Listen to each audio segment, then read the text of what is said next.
programa A Voz de Campos. A Voz de Campos.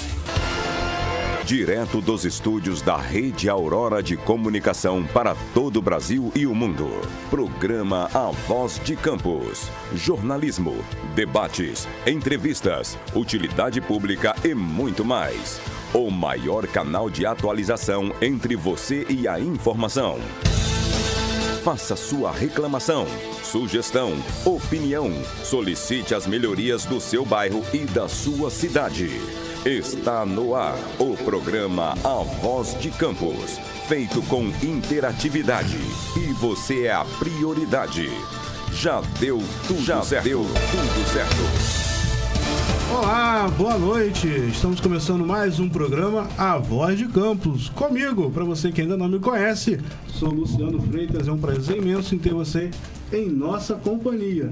E do nosso lado, ela, Vanessa de Oliveira. Hoje está acelerado, né? Pô, é muita história hoje.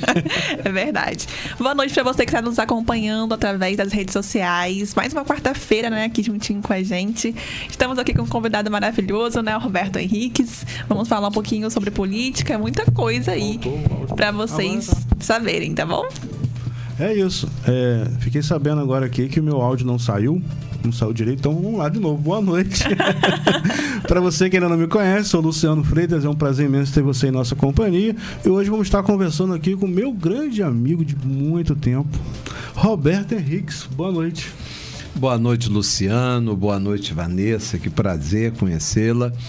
Quero dar uma boa noite ao comandante da nave da Rádio Aurora. É o rapaz que deixa a gente bonito ali na tela. É ele, porque a gente aparece aqui, né? É ele que deixa a gente bonito lá. Mas está por trás, né? Ali, dando suporte, é o operador, né? O operador é muito importante. Isso. Eu sempre gosto, quando vou às rádios, valorizar o trabalho deles. Uma boa noite, assim, pessoal e particular, a todos vocês que estão nos acompanhando aí pelas diversas plataformas por onde chegam as ondas aqui da Aurora. É um prazer, estou à sua disposição. Vamos bater aquele papo, é muita história, Roberto. E você, Luciano, você sabe que tem um carinho especial por você. Sim. Você, o seu tio Costa, né, foi secretário meu. Eu tive o prazer, eu fui o único prefeito que nomeei o Costa, um funcionário padrão da prefeitura. Sim. Foi meu secretário de obras, me ajudou muito. Todos os bueiros da cidade. Me ajudou muito. Depois o seu tio, Paulo Freitas, foi meu assessor lá na Assembleia Legislativa quando eu fui deputado, né?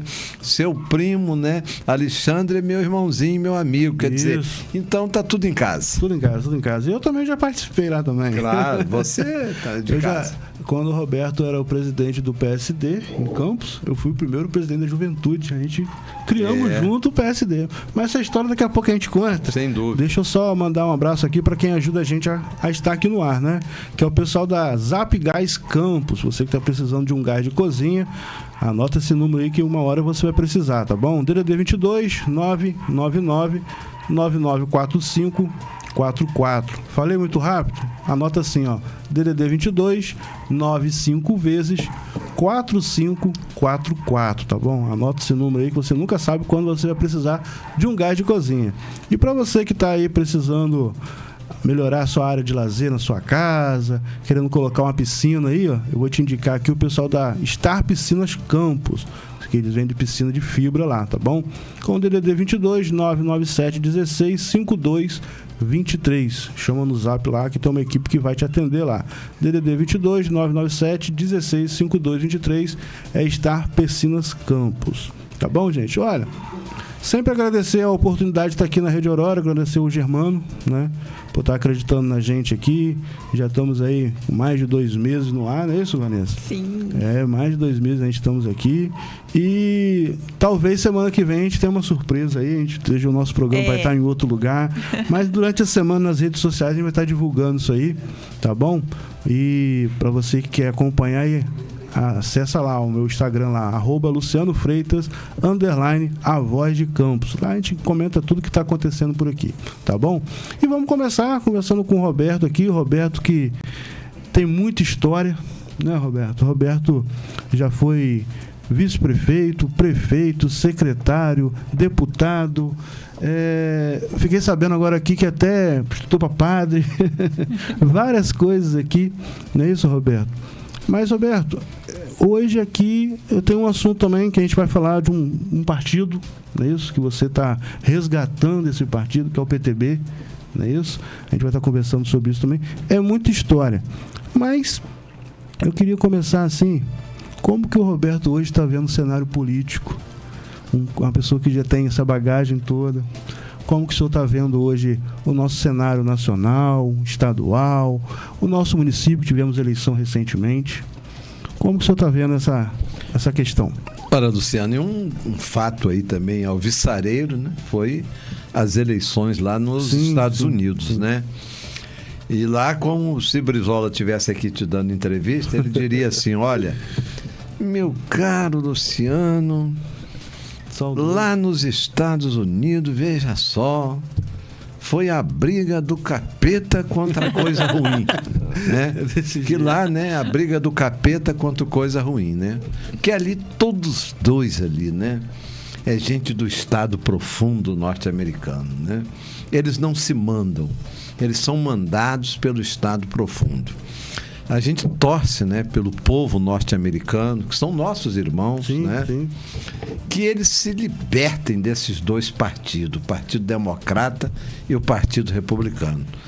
E lá eles ficam aí a ensinar democracia para todo mundo, né? Mas lá, inclusive, a eleição é indireta. O povo elege um colégio eleitoral para esse colégio eleger o presidente da República. Mas eles querem ensinar democracia para todo mundo. Então, veja bem. Então, eu aqui, né, torço para que um dia o povo dos Estados Unidos possa ter as condições de se libertar desse engessamento, onde lá só ganha ou democratas ou republicanos, não é isso? E parece que só existem esses dois candidatos. Não, existem várias candidaturas concorrendo. Mas o sistema, o poder financeiro, né, o Estado profundo administra de tal forma aquilo ali que aparece para o mundo como se tivesse ali só duas candidaturas, né? Então eu lamento muito debate, isso. Né? Não tem nem os outros candidatos, não aparecem no debate. Porque é um Estado belicista, né? O Estado norte-americano, não o povo norte-americano. O Estado americano, né, administrado por esses dois partidos, eles, desde o processo da sua independência, eles sempre não tiveram sossego. Ou a guerra da secessão interna e depois espalhando guerras nos continentes. Olha, os Estados Unidos tem 850 e tantas bases militares espalhadas pelo mundo inteiro. Só os países onde não se agacha para os Estados Unidos é que não tem bases militares, mas infelizmente, né, eles distribuem aí, né, guerras aqui, ali e acolá. A gente lamenta muito, né? Também. A nível nacional, né, eu confesso aqui que eu esperava mais do Lula, tá? Também o nosso nós do movimento Resistência Leonel Brizola, nós demos o apoio ao Lula. Jamais nós iríamos apoiar o outro lado, né? Eu fui deputado lá com o filho do Bolsonaro, conheço o Bolsonaro, né? A gente não tem nada de pessoal contra ele, nem contra ninguém, mas é outro tipo de política que não cabe, né, aqui dentro dos parâmetros que nós estabelecemos. E tivemos ali que votar no Lula, né? Porque era a outra opção, né? E o que eu, particularmente, os companheiros, né, do trabalhismo histórico esperávamos? Que Lula, que tinha sofrido uma prisão, que foi doído, né, todo aquele processo, né? Creio eu que ele deveria ter tido um amadurecimento com aqueles 280 anos de prisão. Ele até disse lá um dia numa entrevista que eu encontrei o Getúlio Vargas na prisão. Tem essa declaração dele. Então, o que nós esperávamos? Que Lula, no primeiro dia, né, ali, ele apresentasse de pronto um projeto nacional. Apresentasse, em primeiro lugar, uma auditoria da dívida pública, que esse foi o segredo do velho Getúlio Vargas. Getúlio, quando assumiu em 1930, ele olhou o Estado brasileiro, o Brasil como estava, e ele acordou, olha, tem aí uma dívida pública externa que estão nos cobrando e parece que isso está errado. Eu vou mandar verificar. E nomeou o ministro Oswaldo Aranha, né, determinou a ele que constituísse uma equipe para fazer auditoria pública. A auditoria da dívida pública. Foi feita em 1931. Restou provado naquela auditoria que o Brasil só devia 40% do que cobrava ao Brasil. Aí o Getúlio chegou diante dos credores internacionais, principalmente os bancos ingleses, e disse: olha, vocês nos cobravam um juro alto por uma dívida principal que agora nós constatamos ela é 40% a menor. Então nós vamos baixar esse juro, vou pagar só o juro do principal verdadeiro. Por isso que sobrou recurso para o Getúlio fazer tudo aquilo que ele pôde ser feito ao longo da chamada Era Vargas, né? Ele criou as bases... É bom a gente falar que muitas pessoas novas aí não sabem dessa história, quem criou certas coisas. Né? Verdade, né? E eu sempre digo aos jovens, pergunte para os seus avós. Quem tem uns pais um pouco mais velhos, pergunte para os pais dos seus pais, as mães das suas mães, para ver que Getúlio foi a era Vargas, foi a era do maior desenvolvimento do Brasil. Então ali ele pôde construir as bases para a industrialização, porque o Brasil, até ali, era uma grande fazenda administrada para aquilo que todos nós aprendemos na escola, política café com leite, que alterava. Mineiros elegiam um presidente, mineiros e paulistas elegiam outro, né? Aí, o Getúlio pôde instaurar as bases para o nacional desenvolvimento, a base para a indústria, depois construiu a Companhia Siderúrgica de Volta Redonda, a Companhia Siderúrgica de Ipatinga. Ele construiu as primeiras hidrelétricas para o Brasil ter energia, né, para o parque industrial emergente. Getúlio construiu o IBGE para estudar o Brasil. Ele não era um cara que fazia as coisas, tirava de trás da orelha. Era estudado. O ISEB, que era o Instituto Superior de Estudos Brasileiros, também para auxiliar o IBGE a estudar o Brasil. O Banco do Brasil, né, não tinha carteira de crédito. Ele criou as carteiras de crédito comercial, de crédito industrial, a carteira agrícola, não é isso? Depois ele transformou o Correio em Telégrafos, né, na estrutura invejável que o Correio adquiriu.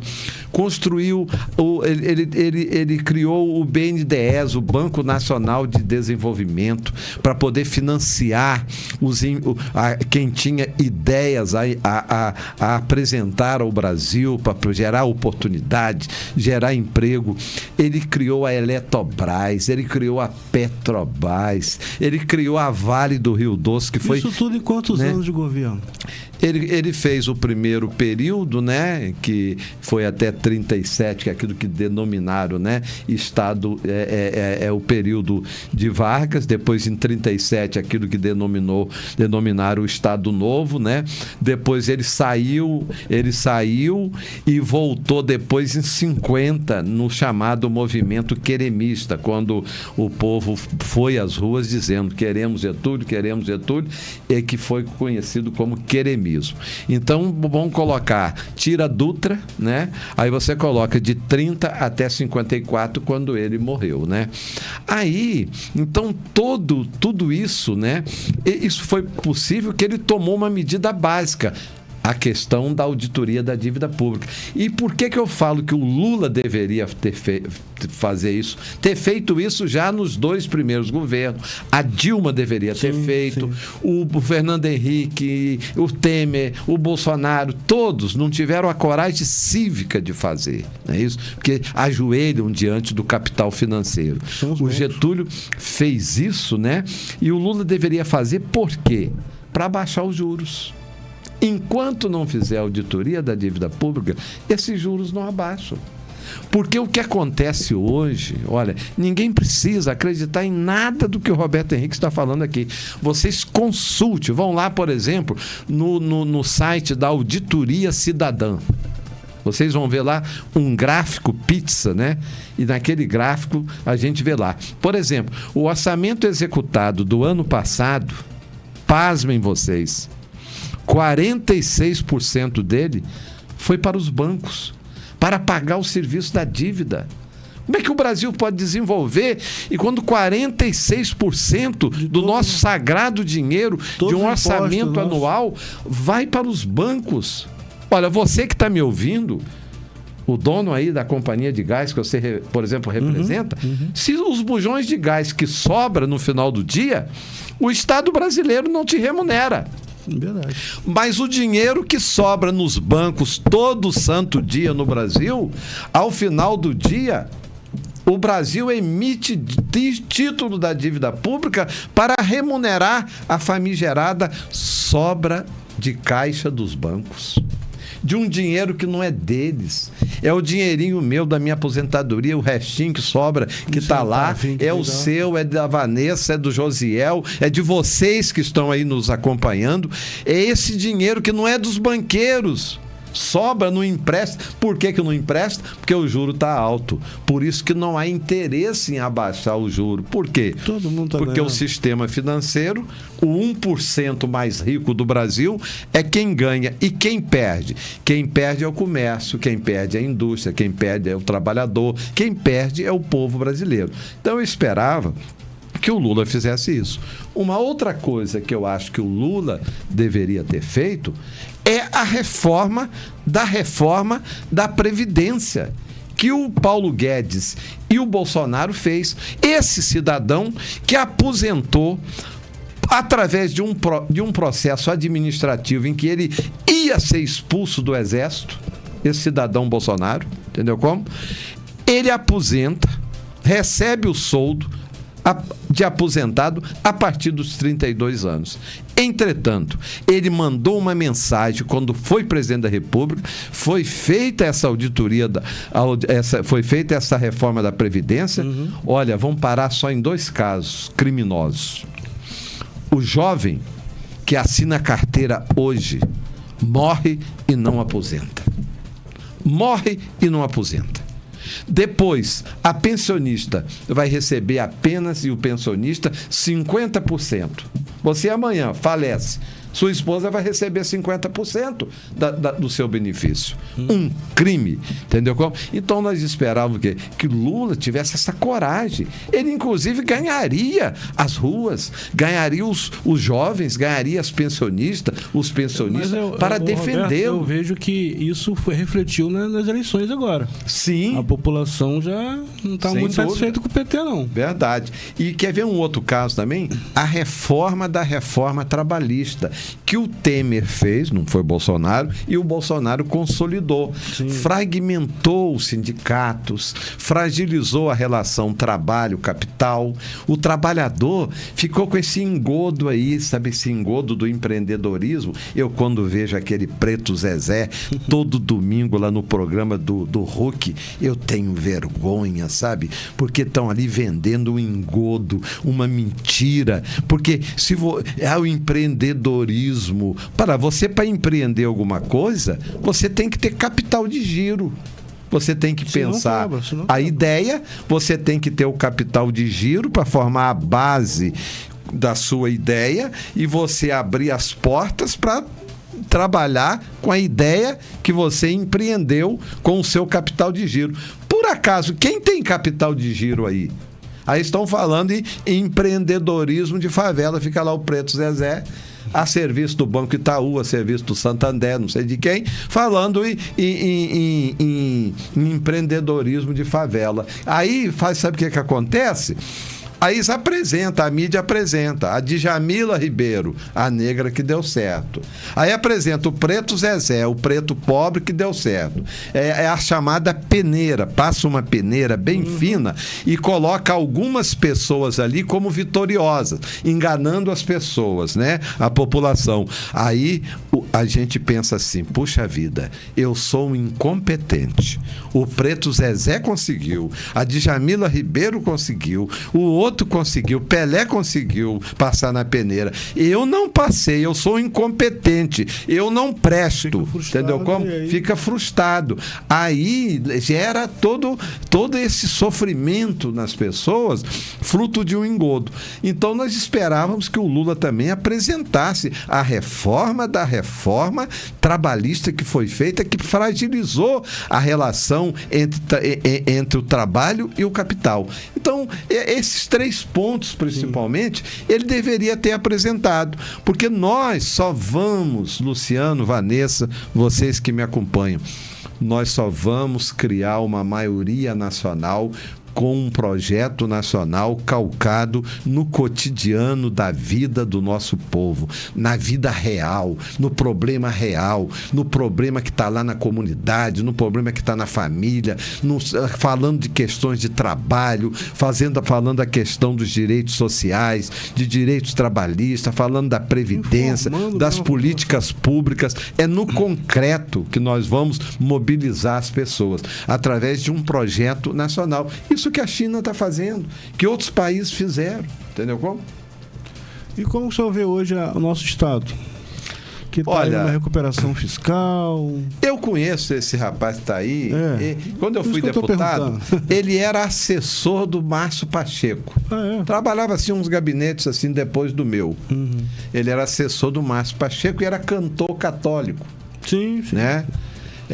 Essa cantoria toda que tá, isso é outra máfia, hein? Isso é outra máfia. Máfia evangélica e máfia católica. Essa cantoria que tá aí, entendeu como? Entendeu? Ah, meu Deus, eu tenho uma pena. Eu tenho uma pena de Deus, rapaz. Eu tenho uma pena de Deus. Olha, eu também. Eu tenho uma pena de Deus. Eu acordei para isso aí, também. Aí o que acontece? Ele chega ao governo do Estado, né? Ele está aí administrando dentro de um modelo já viciado no estado do Rio de Janeiro, onde o orçamento não se reconcilia com os sonhos e os desejos das regiões nossas, do povo do estado do Rio de Janeiro, né? A grande maioria dos recursos, foi minha luta quando eu fui deputado, né? Que eu lutei muito, né? Eu esbravejava, eu batia de frente lá, entendeu como? Porque um buraco na Avenida Nossa Senhora de Copacabana vale mais do que a agricultura, a pecuária, vale mais do que as escolas do norte e do noroeste fluminense, que eles sempre fazem a conta. Ó, o Rio de Janeiro tem tantos votos, o norte e noroeste fluminense tem pouco voto, entendeu como? Então, primeiro que ele governa dentro dessa lógica, que é uma lógica já antiga e tal, né? Sempre foi assim. Quem trouxe coisas básicas para a nossa região foi Brizola, que trouxe a extensão de rede elétrica, que trouxe as escolas, né? Que trouxe, né, o Banerj, na época, o Banco do Estado, financiando o agricultor através do pequeno agricultor. Não é esse agro aí que eles falam que é pop, não. É o verdadeiro agro, né? O pequeno proprietário, é esse sim, a agricultura familiar. A moeda verde do Banerj, entendeu como? Investiu nas principais estradas aqui da região, né? Gerando oportunidades, né? Enfim, agora, esse pessoal tem uma outra lógica, né? Que é a lógica do governo eleitoreiro, né? Que já estão governando pensando na próxima eleição. E ele fez um grande crime contra o povo do estado do Rio de Janeiro, que foi a vender a SEDAI.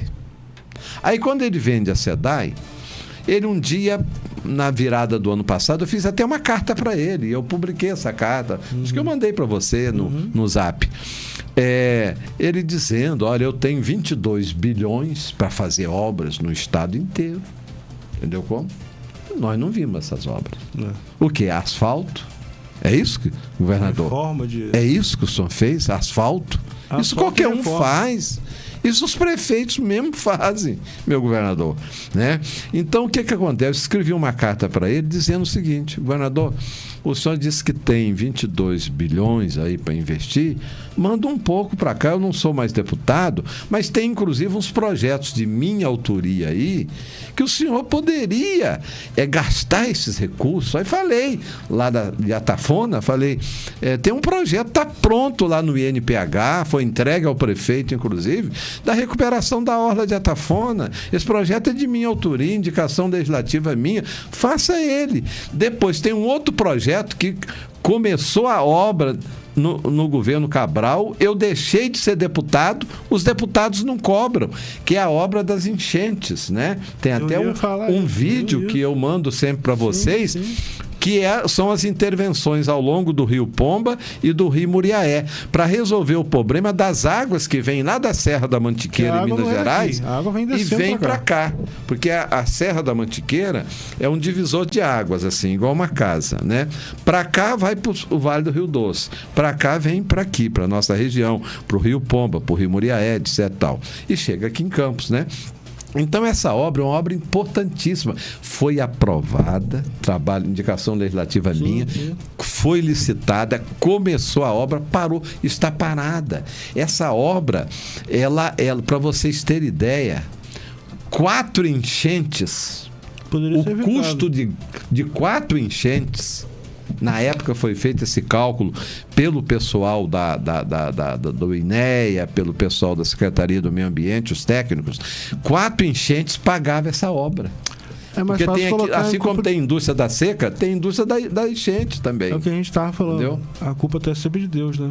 A culpa sempre é de Deus. Entendeu? Aí eu falo, tem essa carta, eu falo, acaba a obra da intervenção de mitigação das cheias ao longo do Pomba, ao longo do Muriaé. Quer dizer, eles não fizeram nada de estrutural, não fazem, entendeu? Como aí fica esses deputados mequetrefezinhos, entendeu? Como aí com o negócio de emenda. Isso é um engodo. Vladimir, para com esse negócio de emenda. O que os prefeitos têm que fazer é aquilo que eu propus, eu falava e assim eu atuei como deputado, entendeu? Como tem que unir os prefeitos da região, unir os presidentes de Câmara da região, entendeu? Como?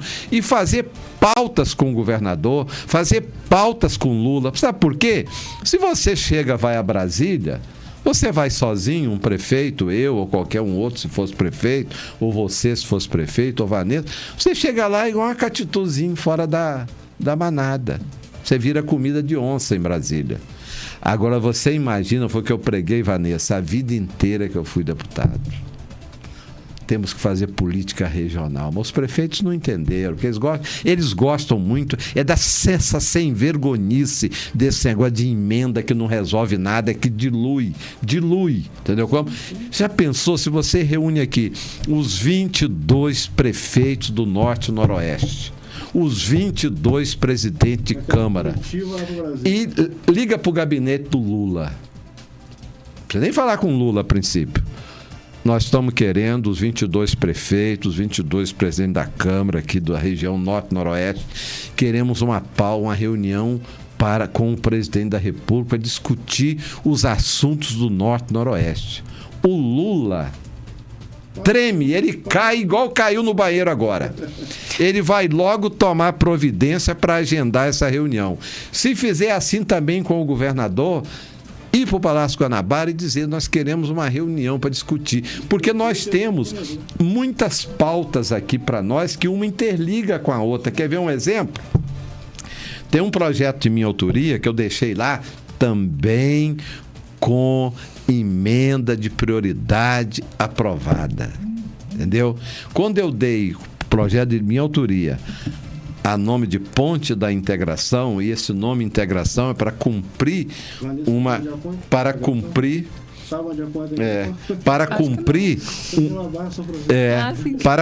sabe o quê? Para cumprir uma função educativa, para indicar às pessoas que nós temos que ter integração regional, que nós só vamos sair da condição que nós estamos juntos, ninguém vai sair sozinho, né? Aí eu que dei o nome lá, um projeto de lei de minha autoria, né? E era só Ponte da Integração para não homenagear ninguém em particular, porque vira uma briga doida. Aí depois João Peixoto, que me desculpa a ausência dele aqui, que ele não pertence mais ao nosso mundo aqui, né? Foi meu colega, me dava super bem com ele. Ele cometeu um grave erro de botar ponte, aí propôs uma alteração ao meu projeto, depois de eu ter saído de deputado, para ser ponte da integração Dodozinho Mendonça. Não é para ter nome de ninguém, é para ter o nome de ponte da integração. Mas o povo adotou como ponte da integração. Aí, essa ponte, né, previu que uma estrada duplicada, vindo de Macaé, passando por Carapebus, Quissamã, Baixada Campista, indo ao Porto, indo à Ponte da Integração e ligando lá na ES 0030 ou 060, se não me falha a memória, do Espírito Santo. Uma estrada duplicada. Aí o pessoal falava assim: Roberto Henrique, você é doido. Você está falando em duplicação quando ainda a BR-101 ainda não está duplicada? Não está duplicada pela fraqueza dos deputados federais que não cobram, entendeu como? E as únicas audiências públicas para cobrar a obra a duplicação da BR-101, mesmo eu não sendo fiscal da obra que lá é uma obra federal, fui eu que fiz como deputado. Aí o que acontece? Eu falava, para lá, a BR-101 é um passivo da era do petróleo. E esse passivo já é velho. Porque os anéis rodoviários já era desde a década de 50 do antigo DNR. Entendeu? A Translitorânea, que é essa estrada duplicada, vindo de Macaé, passando aqui pela Baixada Campista, indo à Ponte da Integração, indo ao Espírito Santo, é do espaço do período portuário, que não precisaria só dessa estrada, correto? Precisaria, e uma falha grave de Dona Carla Machado, de seu Arnaldo Viana, entendeu como? De seu Pedro Xerene, entendeu como? Foi quando foi instalar o porto aqui, eles deveriam se unir e dizer para o Lula, e dizer para o Cabral, e dizer para Eike Batista: tudo bem, o porto vem, mas nós precisamos primeiro de infraestrutura. Esses dias, Vanessa, eu contei, eu e minha esposa, nós vimos de Minas Gerais, lá da terra dela, eu contei entre a Muriaé e aqui, 124 carretas voltando para Minas Gerais que vem trazer bauxita para o porto. A BR-356, tanto aqui para São João da Barra como de Campos para Itapiruna, para Muriaé, está insuportável, entendeu como? Então, como que pega um elefante desse, que é o porto com a segunda maior retroárea do mundo, e coloca em cima do mosquito? Não pode, entendeu como? Então precisavam de infraestrutura.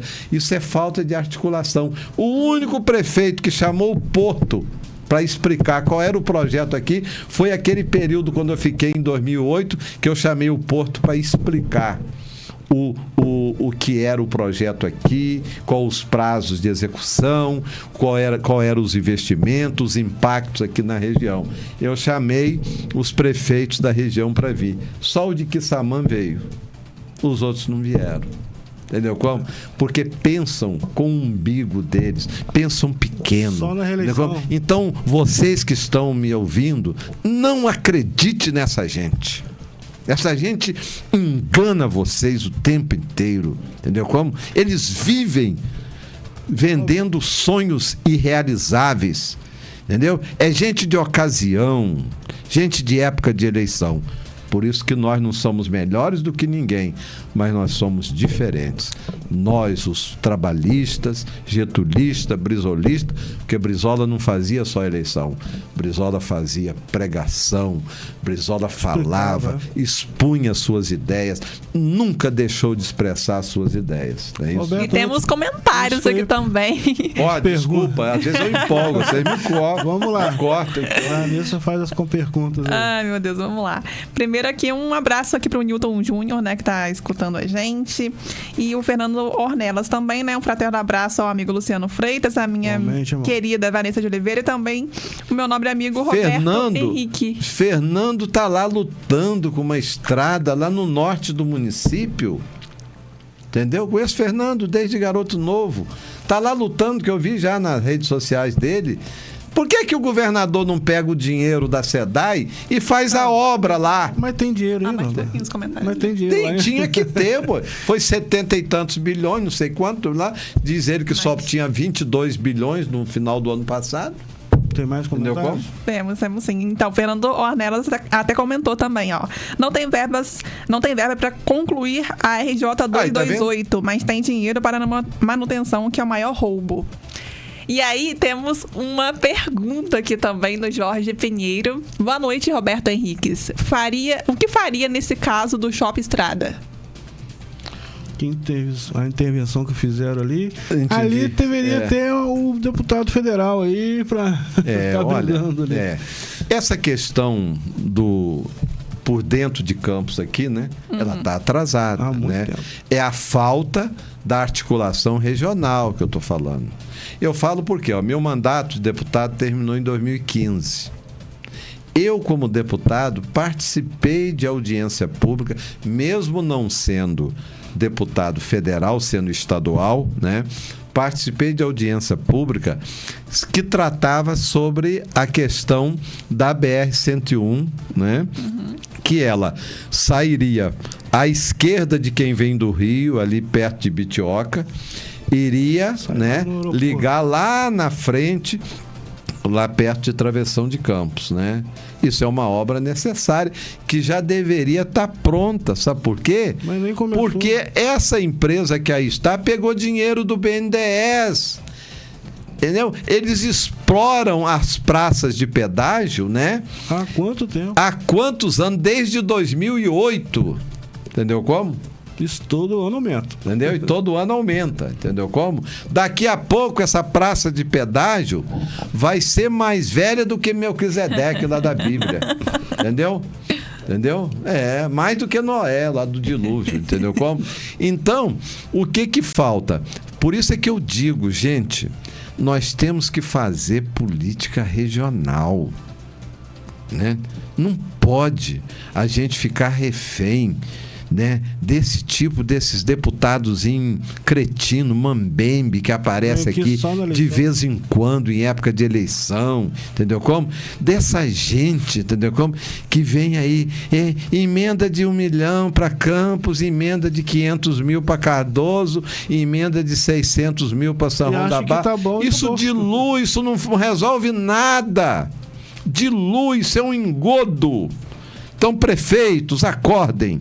Presidente de Câmara, acorde. Nós temos que ter projeto regional, temos que nos unir. Catitu fora da manada vira comida de onça. Vocês estão sendo comida de onça, tá? Sendo comida de onça. Então, o caso ali, né, ele tem que ser resolvido, porque essa passagem da BR-101 aqui por dentro, há um desconforto muito grande. A cidade não comporta mais verdade. Isso, né? E, paralelamente a isso, evidentemente, que Campos tem que ter, né, acordar para... Eu disse quando fiquei prefeito, né, eu disse, o tio dele era meu secretário de obras, há uma ausência de engenharia e arquitetura dentro dessa prefeitura. Nós vamos atuar com projetos de engenharia e arquitetura. E na época até nós contratamos uma empresa para fazer projetos, para pensar a cidade. E muitos projetos bons já existiam. Projetos maravilhosos. Da época de 1938, prefeito Salo Branco. Não tem essas avenidas largas em Campos? Felipe Web, aqui Presidente Bernardes, Nossa Senhora do Carmo, Pereira Pinto em Guarulhos, Usa Mota, Carme Carneiro. Sabe que foi o projeto de quem? Salo Branco. Projeto 1938. E de lá para cá, nada mais. Você vê que algumas dessas obras foram concluídas. Agora, a Presidente Bernardes foi concluída agora, pouco tempo. Você vê só como que falta engenharia e arquitetura, entendeu como? Aí precisa então pensar a cidade e adequar. O que está sendo a pedra no sapato da população? A questão do Shopping Estrada? Vamos achar uma solução para ela. Tudo resolve logo. Correto? Vamos achar uma solução para ela. Solução tem. nós temos que chamar os técnicos, existe tecnologia disponível. Quer ver um exemplo? Te dar um exemplo. Pode disparar o telefone agora aí, ó. Ninguém precisa acreditar em mim. Na Rua 1 e Rua 2 do Jardim Carioca, Rua do Exército, Rua Walter Kramer e Rua Humberto de Campos. Ali tinha um problema de alagamento, Sim. entendeu como? Há mais de 60 anos. Só para recordar para você, Arnaldo foi lá e fez obra. Voltou, não resolveu. Alexandre Mocabe fez obra. Não resolveu. Quando eu fiquei prefeito, o tio dele era meu secretário. Falei, vai lá, vamos deixar um exemplo. Eu não sei quanto tempo eu vou ficar aqui, mas nós vamos deixar um exemplo para integrar a um processo de macrodrenagem. Que a macrodrenagem do município, seja na cidade, seja no interior, você faz de uma forma holística e pontual. Geral e pontual. Né? Você tem que pensar no todo e ir fazendo as sessões, né? Falei, vamos fazer uma sessão. Tem duas que eu deixei aí de exemplo e resolveu. Parque Imperial. Quando eu fiquei prefeito em 2006, eu consertei aquele projeto que estava sendo executado pela segunda vez errado lá. O presidente da associação, seu Luiz, era o presidente. Professor Todd, mora lá ainda. Se ele estiver ligado aí, o pessoal do Imperial, professor José Luiz Todd, trabalha no Salesiano, eles me procuraram. Olha, nós acreditamos que você está prefeito aí, você vai ter atitude, você vai tomar medidas. Estão fazendo a obra errada de novo. Vê se tem água mais lá. Não tem. Aí lá na Rua 1 e Rua 2, o que eu fiz? Eu chamei o tio dele e falei assim, olha, nós vamos fazer uma obra lá pensada com a população. Chama 3 moradores antigos da Rua 1 e 3 da Rua 2. Estilo Roberto Henrique. E chama eles e discute com eles. Eles vão contar a história daquilo antes da construção de todas as casas. Eles vão indicar para onde que a água tem que ir. Porque o Rio Paraíba, se você fizer uma altimetria agora lá no Paraíba, ele vai estar mais alto do que nós aqui. Ele era mais alto do que a Rua 2 e a Rua Coronel Walter Kramer. Aí colocava água para correr para o Paraíba, ela não ia. Antigamente ela ia para onde os moradores que disseram? Vai para a Lagoa do Vigário, é para lá que tem que ir. Fez a obra para lá. Pergunte os moradores aí, pode uma hora, faz uma enquete, se dá água na Rua 1 e Rua 2.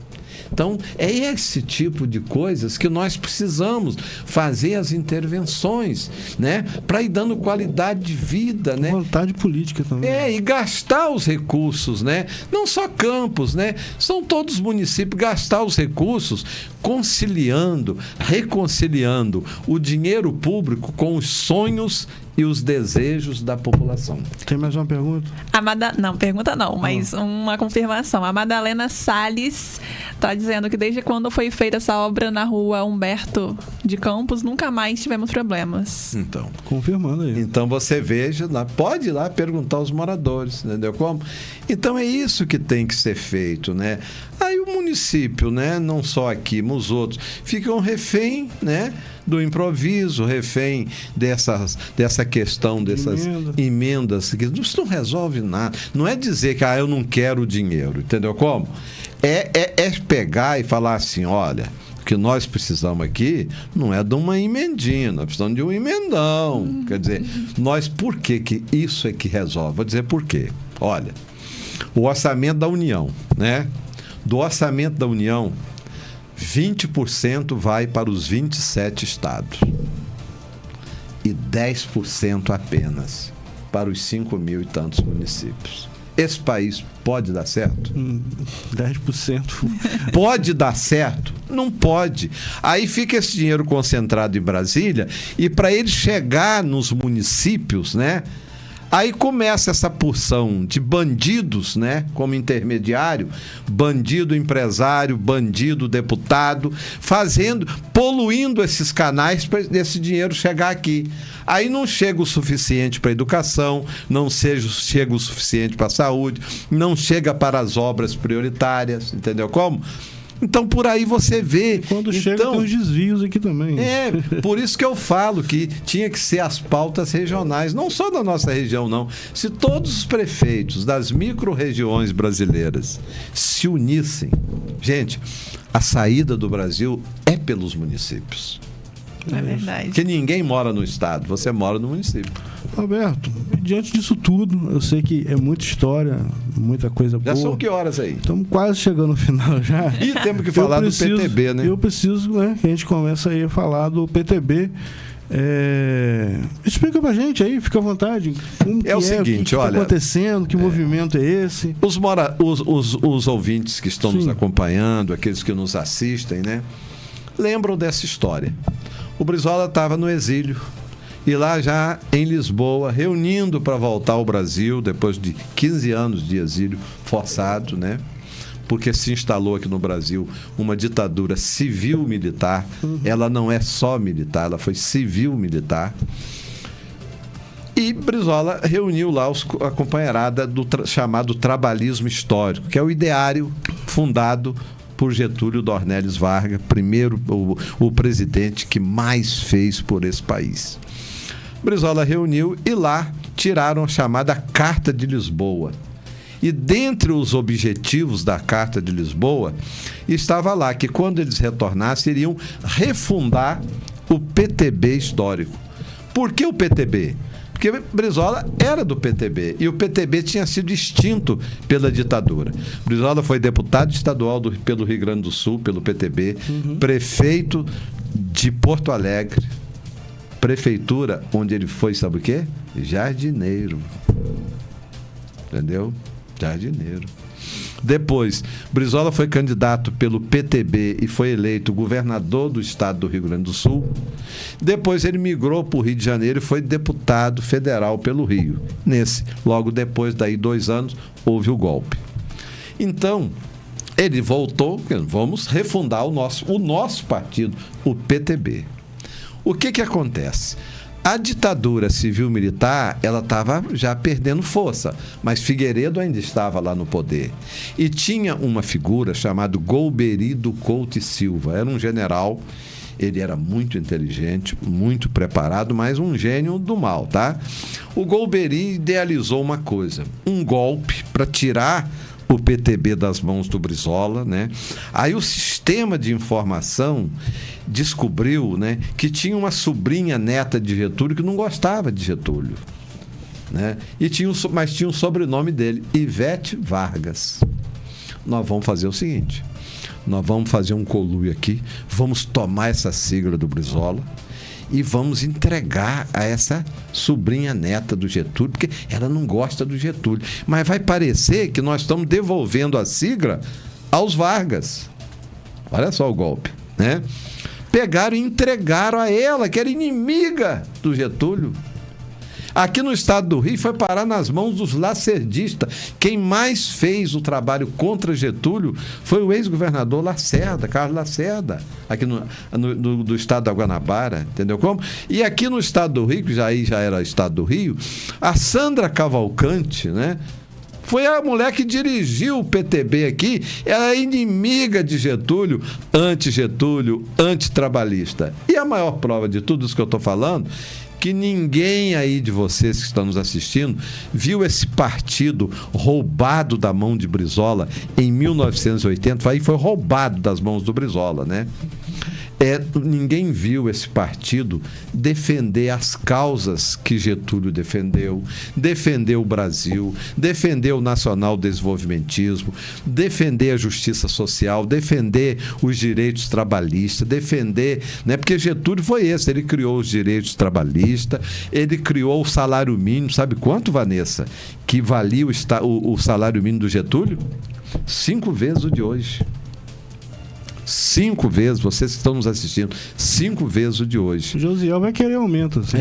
Josiel vai querer. Então, depois, Getúlio que criou a carteira assinada, que ninguém tinha carteira assinada, verdade, né? Getúlio que criou a justiça eleitoral. Sabe quem fazia as eleições? Eram os coronéis, porque tem a figura do chamado coronel, surgiu aí. Os coronéis é que faziam as eleições por conta própria e declarava lá que alguém foi eleito.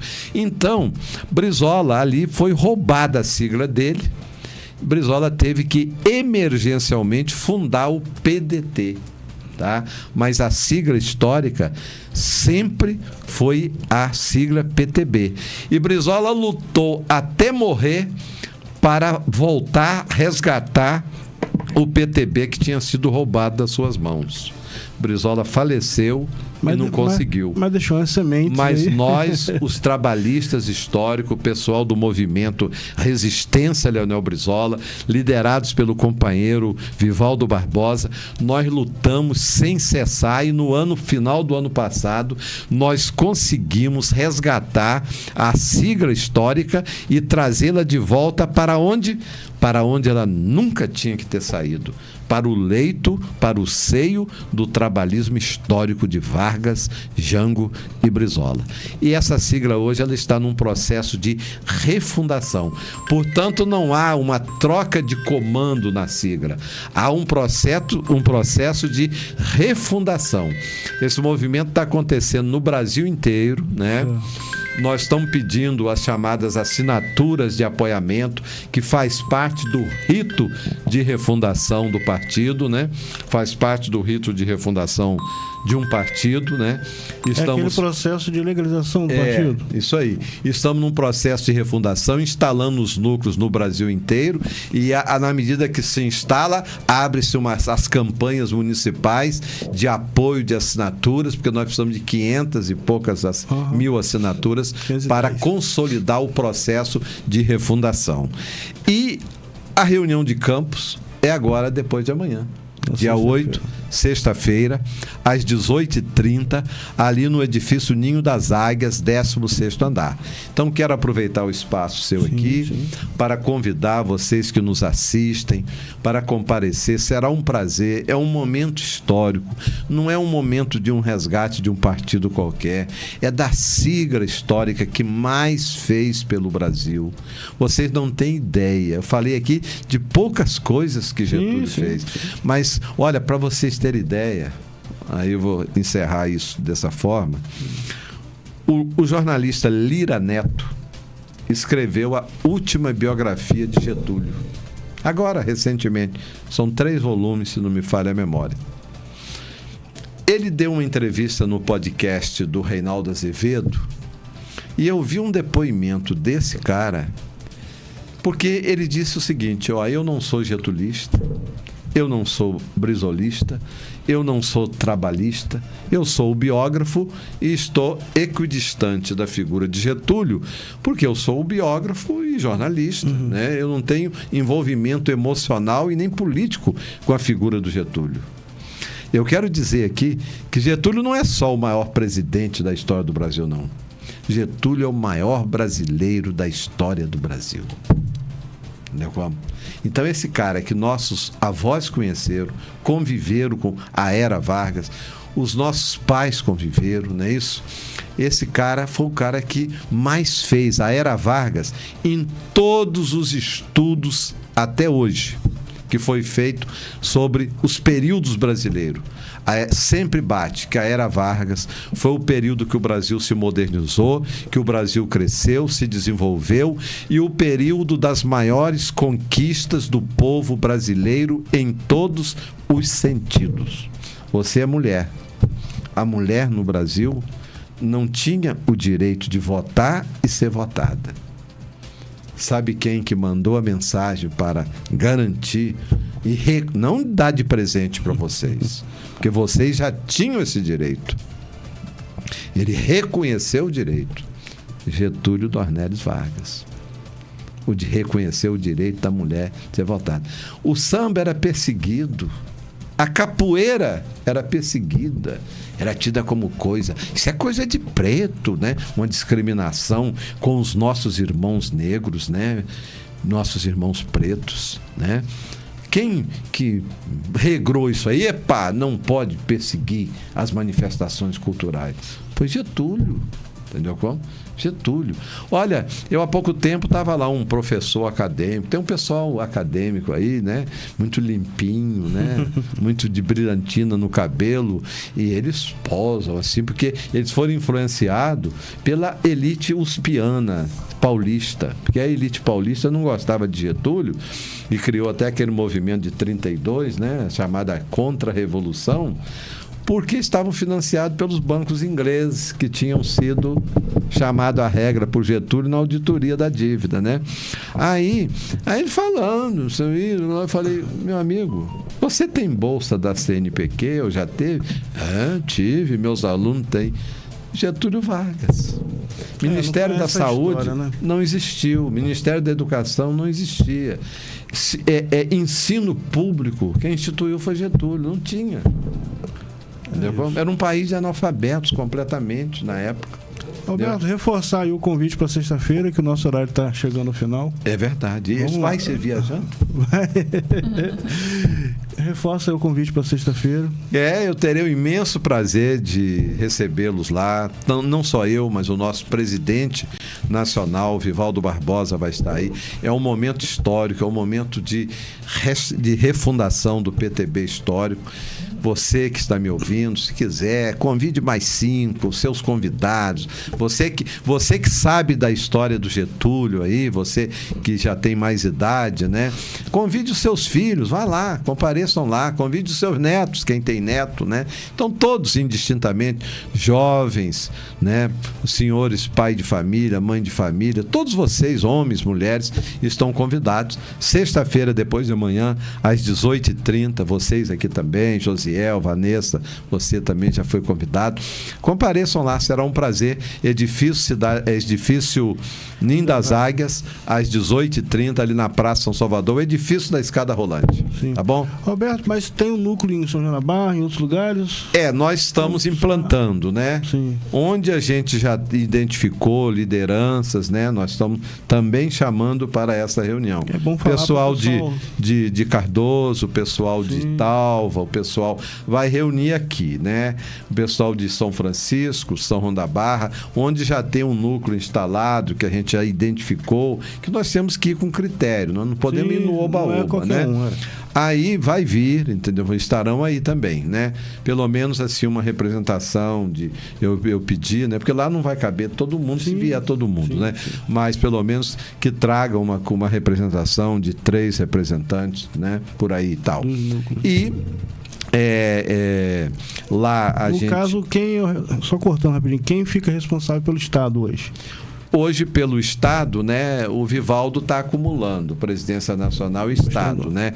Porque ainda não é o diretório, né? Sim, não é o diretório. Né? São as comissões de refundação. Aí, quando a gente cumprir esse papel das coletas de assinaturas, né, e instalar, aí nós vamos fazer o quê? Nós vamos constituir os diretórios para organizar o partido, mas não só para eleições, para a vida partidária, para surgimento de liderança, porque o partido antigamente era assim, hoje os partidos só são para eleição. Eram escolas de formação de dirigentes. E isso o Brizola fazia e exigia. Quer ver um exemplo? Só para terminar. Quando o Garotinho, né, briga com o Brizola, ele sai do PDT. Com ele foi Arnaldo Viana, Mocaibe, Fernando Leite, Pudim, todo mundo foi. Eu, daquela turma que tinha sido já secretário, fui eu, companheiro Expedito Sena e outros mais, ficamos com Brizola, né? Ali que Brizola criou uma afeição por mim, me destacou, né? Me botou na direção nacional, me deu destaque, eu devo isso a ele, né? Aí, daí um tempo, quem briga com o Garotinho? Arnaldo. Arnaldo foi pensando assim, eu vou lá conversar com o Brizola. Foi lá, Brizola recebeu, né? Aí falou, olha, prefeito, vejam bem, tudo bem, o senhor está aqui te recebendo, mas o senhor precisa conversar com o partido lá em Campos. Esse era Brizola, entendeu como? Enquanto Brizola foi vivo, Brizola prestigiou o partido. Depois que o Brizola morreu, que o Lupe começou a mexer. Mas o Brizola não fazia isso só comigo, não. Quando o Zito quis ir para o PDT, Zito era muito forte, mais forte do que Arnaldo aqui. Zito era prefeito de Caxias, a mulher era de Belfor Roxo e o irmão dele de Magé, lembra disso? 3 prefeituras. Sim. Zito quis ir para o PDT. Aí Brizola falou, tudo bem mesmo e tal, mas converse com o partido lá. Esse era Brizola. Outro exemplo, poucas pessoas sabem. Garotinho, quando foi candidato a deputado estadual em 1986, ele não foi candidato por Campos.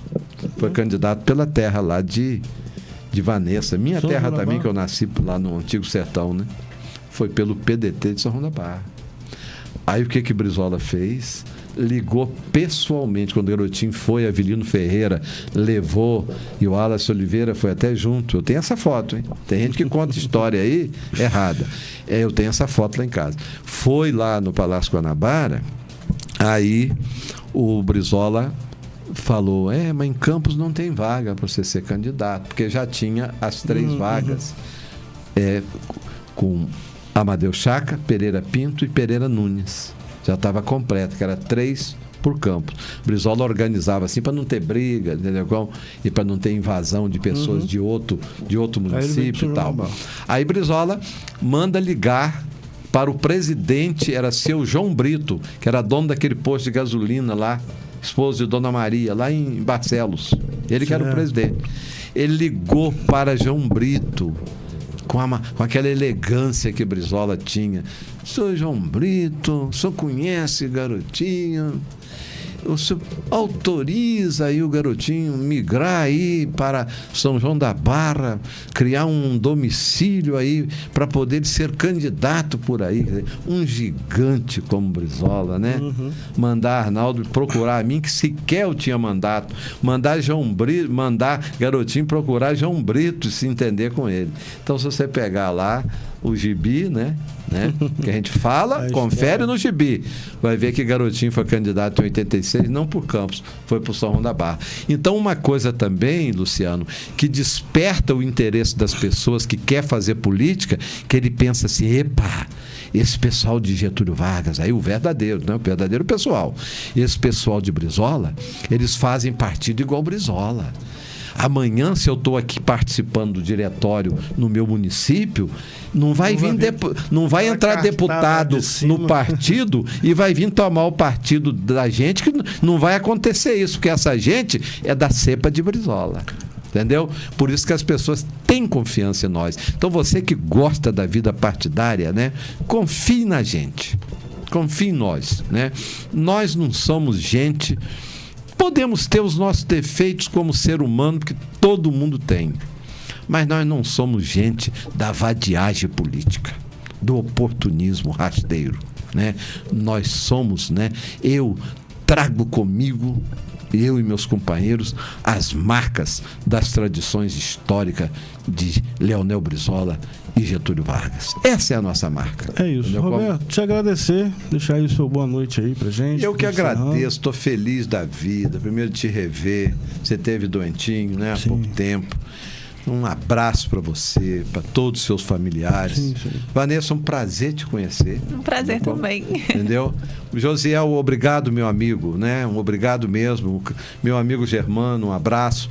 E a vocês que nos acompanharam por aqui, um abraço assim pessoal e particular a cada um de vocês. Deus abençoe a todos. E querendo, compareçam lá vocês, seus familiares, seus amigos, lá na nossa reunião de depois de amanhã, no auditório da Associação Comercial Edifício Ninho das Águias, Praça São Salvador, número 41. Até lá.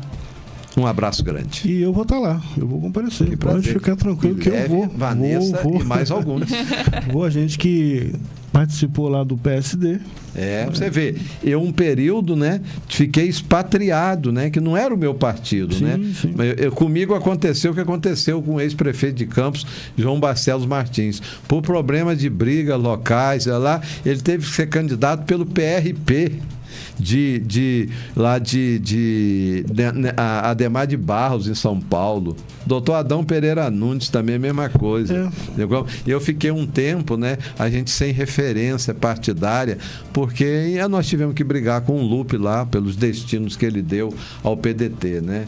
E outra coisa, quero dizer aqui, se Brizola ressuscitasse e chegasse aqui no Brasil de hoje, você acha que ele ia se filiar onde? É verdade. Ele ia se filiar com a gente, sabe por quê? Jesus, o irmão do Brizola, o único irmão vivo, Jesus Brizola, está lá no Sul, está com a gente. O Leonel não vai poder estar com a gente, o neto do Brizola, porque ele tá lá, foi visitar a filha lá na Argentina, que ela mora lá, a filha do Leonel, né? O João Leonel, que é também da família, né, está com a gente. A Neuzinha, né, que era uma figura extraordinária, humilde, igual a mãe dela. Tinha uma humildade, uma simplicidade. Neuzinha já faleceu, né? Os filhos do Brizola todos faleceram, né? Então, aquela companheirada antiga, Vivaldo, Luiz Alfredo Salomão, o Eduardo Costa, entendeu como? Essa turma toda antiga tá com a gente, né? Entendeu como? Por quê? Porque reconhece que era a luta do Brizola, resgatar o PTB histórico, entendeu? Te agradecer, Vanessa, seu boa noite.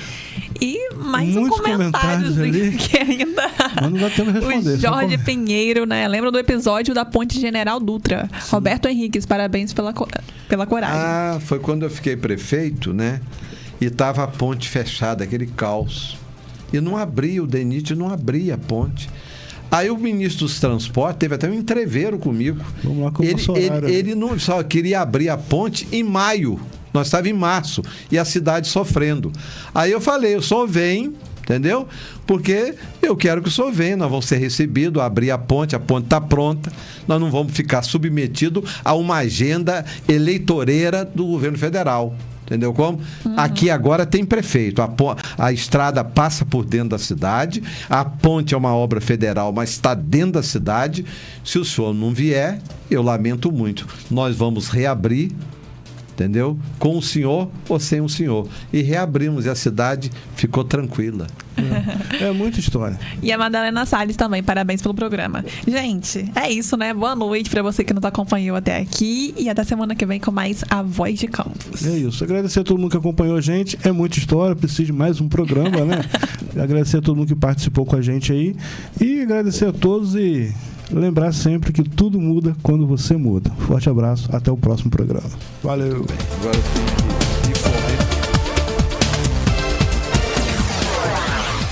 Você acabou de ouvir o programa A Voz de Campos.